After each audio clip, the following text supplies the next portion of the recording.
बिल्ली, कुत्ता, बटन, गोली, माल, व्हाईट गोल्ड, म्याव म्याव हे सगळे कोडवर्ड आहेत आणि तेही ड्रग्सचे।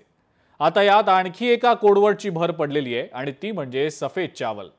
अमरावतीसह अनेक जिल्ह्यांमध्ये सध्या या नावाने ड्रग्सची विक्री केली जाते। पाहूयात त्याच संदर्भातला हा एक स्पेशल रिपोर्ट।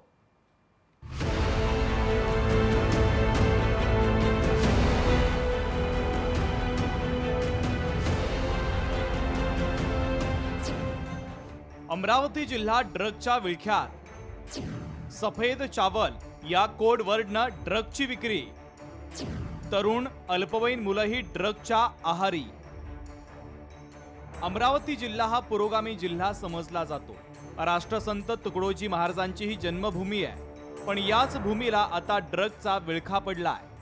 आता हा जो आरोपी दिसतोय तोही ड्रगच्या प्रकरणातच पकडला गेलाय। याला पकडल्यावर एक धक्कादायक माहिती समोर आली आणि ती म्हणजे सफेद चावल अशा कोड वर्डनं ड्रगची विक्री केली जाते।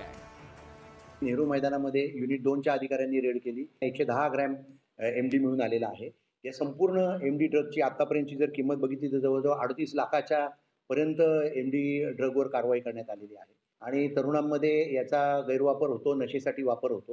हे एमडीचं ड्रगचं जे काही व्यसन आहे ते मोडून काढण्याबाबत अत्यंत मोठ्या प्रमाणावर प्रयत्नशील आहोत आणि या कारवाया सतत सुरू आहेत।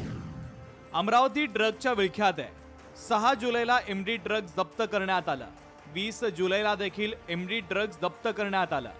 जप्त केलेल्या ड्रग्जची किंमत 38 लाख इतकी आहे।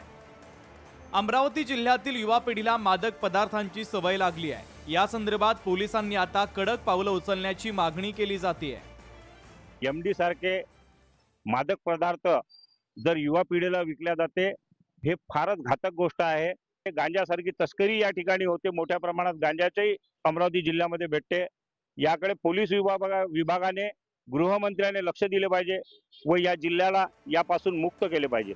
अमरावतीचं काय तर महाराष्ट्राच्या अनेक जिल्ह्यांमध्ये सध्या ड्रगची खुलेआम विक्री केली जाते आहे। त्यात तरुण पिढी बर्बाद होते आहे।